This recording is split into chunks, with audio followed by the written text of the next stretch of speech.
Let us embark on this journey of self-realization by learning to understand the hardest question that comes to the mind with being a human being. And that question is, who am I? Later we'll get into what is my purpose and what should I do with my life. But for now, we have to start with the basics, and that's understanding who we are.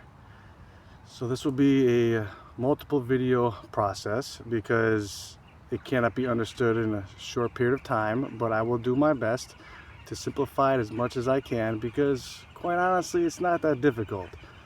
We as human beings like to overcomplicate things because we're always looking for that shortcut, the quick answer, the easy way out. And for this, unfortunately, there really is no shortcut, but it is simple. So we'll begin by the first way that we can learn to understand who we are is that we must go through our experiences from day one up until the present moment. So the one thing that I did was I went back in my mind, went through all my memories that I can, the earliest ones up till today, and I found the purpose of everything. And the one thing that needs to happen with this is an individual needs to be honest, needs to have some sort of understanding of what is right and what is wrong, and no kind of self-manipulation in order to believe that what happened to us was, I guess you could say, a one-way street. So what I did was, like I said before, I went through all my memories, and what I did was we take those memories and we find out what the emotion was that I had during this action, during this receiving of an energy, an emotion. And if the memory involved another person, I would see how that person reacted, what was the cause of their reaction, and how they saw things. And we like to portray things in our life as good and bad, good or bad, but nothing in life is bad. Everything is just a moment of experience that allows us to understand things more further than we did before. So when we go through these memories, let me come up with an example. So let's say when one of the earliest memories I have was when I was a child, and I remember it was around Halloween time, and I dressed up as Superman and I would jump off the couch trying to fly. Well, what was the purpose of that memory? What was the purpose of my actions? Well, back then, I guess you could say I wanted freedom. I wanted to have fun. I wanted to experience life in a way that I thought was more than what it was. So with a memory like this, I could see that back then I was adventurous. I wanted to have more than what I did. So we could jump forward into a closer memory, like I guess you could say maybe during my teenage years. I'll go back and, for instance, when I got to the age of maybe 11 or so, I went to a new school district and people dressed a certain way. So I began to dress like them because I wanted to fit in, I wanted to have friends, I wanted to be popular, because up to this point I never really had much friends. I isolated. Video games were my love for almost all my life because it was an easy way to avoid the trauma of memories and whatnot. So why did I do that? Why did I dress a certain way? Well, of course, because I had weaknesses. I had weaknesses of self-esteem. I had a weakness of needing to feel accepted by other people. And this is a way of me seeing that this is something that I do not like, something that needs to change. And I found out throughout all my experiences that a lot of things tend to repeat themselves over and over again. And when we go through these memories, we go through all of our memories and we find out what is repetitious within them. This is how we can start to make a little chart of the positive and negative ways. Well, like I said, the good and bad doesn't exist, but how we view this experience, how we perceive this experience, we label them as good or bad. So I guess one could say that the negative experiences is something that the person no longer wants to have.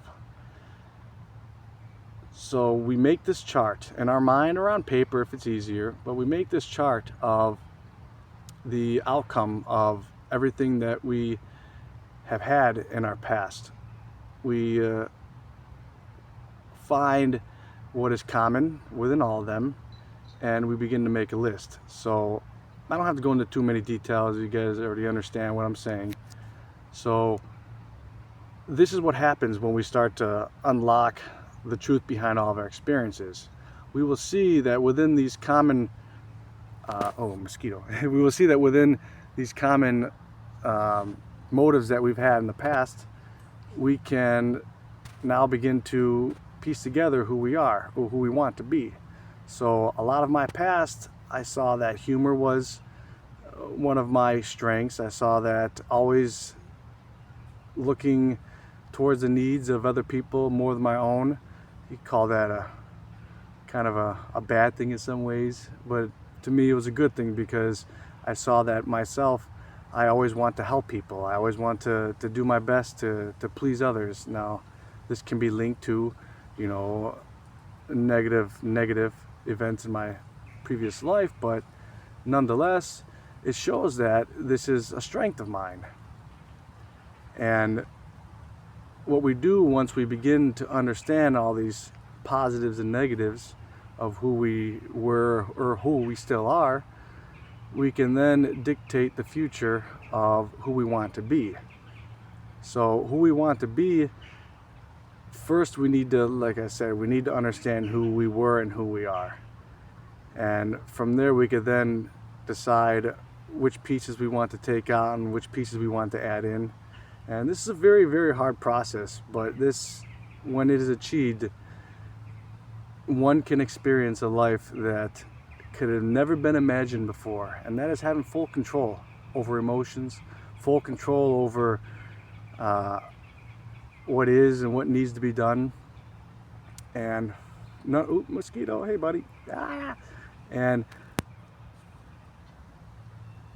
none of this can be achieved if we do not look into ourselves, because most of us, before and today and in the future, we spend too much time thinking what other people are doing, thinking what others need to accomplish in order for us to have more peace of mind, to have what we want. And this is just not the best way to live life, because it's very unpredictable, it's very uncontrollable, and it leads to many decisions that we make that we could not have made if we knew exactly what was going on. And a lot of this comes with awareness of self, awareness of thoughts, awareness of the people that we're around, but we'll get into that later because that's another big, deep conversation. But who am I is a very simple thing to understand, and it cannot be understood by just looking at, here, I'll give you an example. Someone asked me a question, so who are you? Well, my name is Ronald, and you know, I'm 38 years old, and you know, I like to exercise, I like to educate myself, I like to help others, I like to work physical jobs, I like to play video games, I like to skateboard, blah blah blah. That's not who I am. That's a shortcut to the answer. Now, if someone asked me that question today, because that's how I would answer the question in the past. Now, if someone asked me today, who am I? This is what I would say, something along the lines. You know, who am I? Well, I am somebody who does not understand anything in this world. I am somebody who is doing my best to understand only me, only my experience. I am someone who wants to dedicate my life in service of others, because this is what makes me happiest. What makes me happiest is when I get to share a smile with somebody else, when I get to see the light shine within another, as when I see it shine within myself. You know, I don't need anything. I don't need to have new clothes or a fancy way of living, a nice house.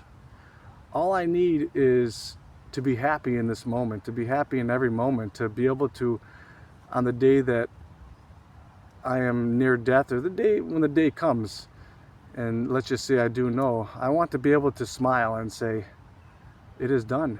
Everything I've done, I could not have done anything better. I did everything to the best of my ability. My life is complete. The reason I was sent here has been fulfilled, and I am ready to move on. That is a better way for an individual to express who they are. So when it comes to this question of who am I, it's going to be a very long journey, but it takes a lot of time. And just like anything that we do in this life, the more time we put into something, especially the more heart we put into it, well, the mind with the heart, once those have a connection and we truly have the desire within ourselves to achieve this, it comes, it will happen. It takes patience, and it takes a strong will, and it takes, most importantly, to not give up, as well as to have faith in oneself, to have hope, to know that one day it's going to happen. One day I will become who I am. I will become what I need. And in order for us to do this, we must first dive into our memories. We must first find the good in every memory that has happened to us. And this is going to be the hardest thing for most people, because it was terrifyingly hard for me. Was I had to find the good in all my traumatic experiences. It's easy for us to find the good in the good experiences, but at the same time, a lot of good experiences we had actually were meant to show us that there's more to it than what we thought it was. And one thing I would say is that if it was not for my experiences, I would not be who I am. I would not change one thing that has ever happened to me, because the only thing I'm not terrified, but the only thing that technically scares me in life is I don't know who I would be if I did not have my experiences. You know, if one path went differently, I don't know if I'd be here. I don't know if I'd be the person that I am. You know, and that's the only thing that technically scares me, is because there's no one else I'd rather be right now. Of course, there's a better version of myself I'm still working on, and I will be one day. But for the most part, I had to go through and find out that all the things that happened to me, there was a specific purpose for it. And that's the same for all of us. Every single moment and every single experience had a specific purpose for us to understand and find the answer towards the question that is, who am I? So take as much time as you need. Do not rush through this. Do not jump as fast as you can. That's not what I did. I think it took me around maybe 1 year of hours upon hours of thinking, why? What was the purpose? Why? And then seeing that all the bad, quote unquote bad things, they were all meant to teach me a lesson. And it's the same for all of us. So the first step of us to understand who we are is to dive deep and hard and rough, and be honest and be patient with ourselves, but to be very critical of who we are, because I'll talk about this later. Manipulation of the self, we all do it, is one of the worst things that a human being conjures within the mind, is convincing the self of something that is not true.